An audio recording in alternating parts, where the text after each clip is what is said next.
Kisah Abdullah bin Rawahah yang tegas tolak suap. Abdullah bin Rawahah adalah salah satu sahabat Rasulullah yang berasal dari kaum Anshar. Ia masuk ke dalam 12 orang pertama yang masuk Islam sebelum Nabi hijrah. Abdullah bin Rawahah pandai dalam membuat syair. Kepandaiannya itu membuat ia terkenal di kalangan muslimin hingga membuat Rasulullah mengagumi kemampuannya. Selain terkenal karena kemampuan syairnya saja, Abdullah juga pribadi yang jujur dan tegas. Hal ini dibuktikan ketika ia menolak mentah-mentah suap yang diberikan oleh masyarakat Khaybar. Saat itu Rasulullah menugaskan Abdullah untuk menilai harta benda penduduk Khaybar demi keperluan penarikan jizyah. Pergilah engkau ke Khaybar dan hitunglah jumlah kurma yang mereka miliki. Perintah Rasul kepada Abdullah. Khaybar adalah suatu daerah pemukiman Yahudi. Karena wilayahnya Khaybar masuk ke dalam kekuasaan kaum muslimin, maka penduduk Khaybar diwajibkan membayar jizyah. Setelah mendapat perintah dari Rasulullah, Abdullah langsung menjalankan tugasnya.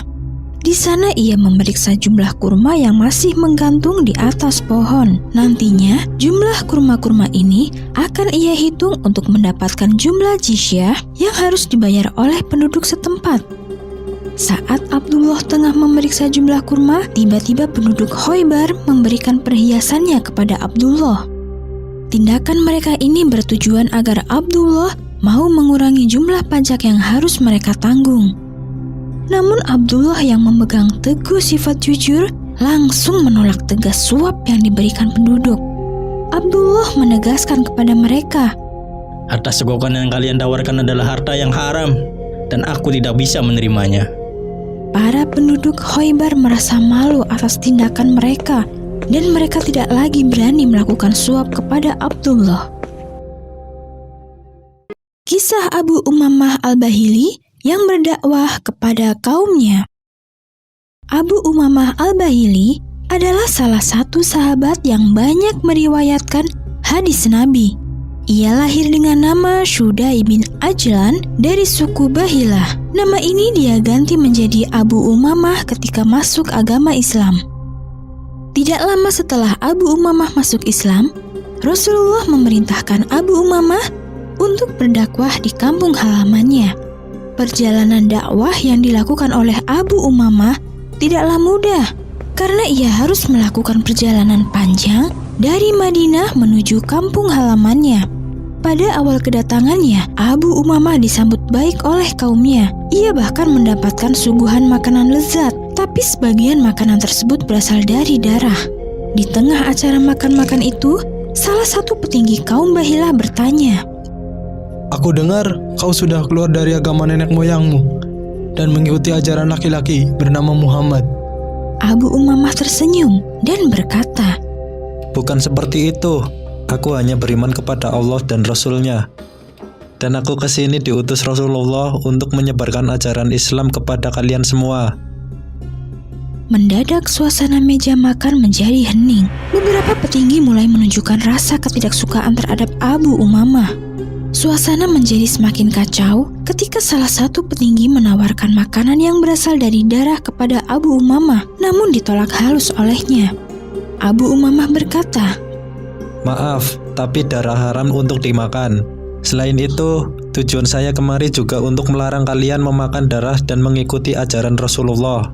Saat itu juga, para petinggi kaum Bahilah langsung murka. Mereka mengusir Abu Umamah keluar tanpa memberikan makanan ataupun minuman.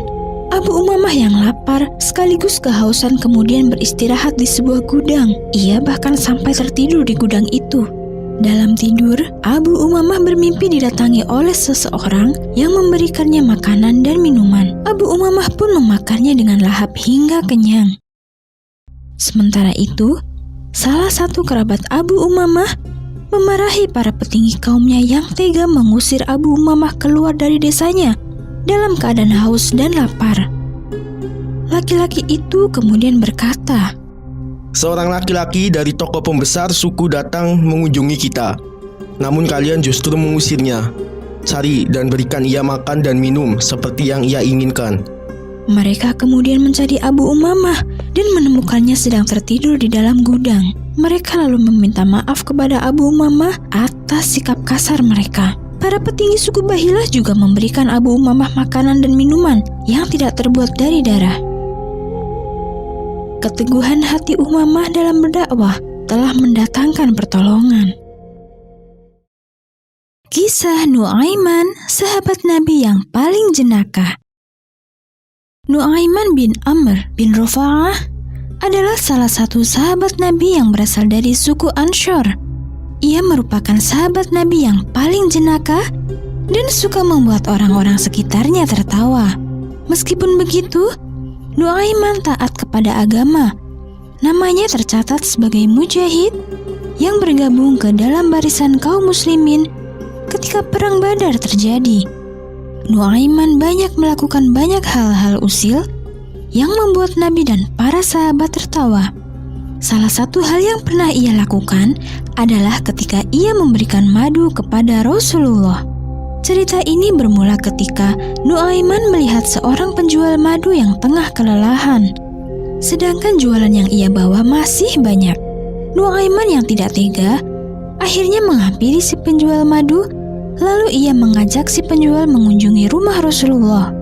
Setelah sampai di depan rumah Rasulullah, Nu'aiman berkata, "Nanti kau berikan madu itu kepada Rasulullah. Dia yang akan membayarnya." Mendengar hal tersebut, si penjual madu menjadi bahagia karena akhirnya ada yang mau membeli madunya. Kemudian Nu'aiman pergi. Si penjual pun menuruti perintah Nu'aiman.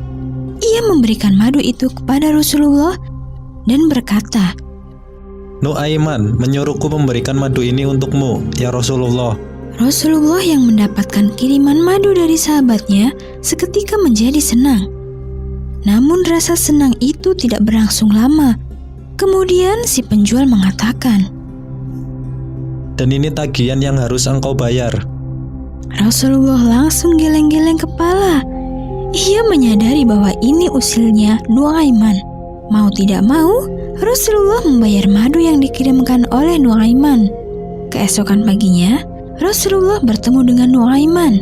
Rasulullah pun menanyakan tentang madu yang kemarin dia kirimkan. Nu'aiman dengan wajah menunduk menjawab, "Saya ingin membantu penjual madu itu, tapi saya tidak punya uang untuk membayarnya. Karena saya tahu engkau menyukai madu, jadi saya antarkan saja madu ini kepadamu." Rasulullah pun tersenyum kepada Nu'aiman dan tidak memperpanjang masalah itu lagi.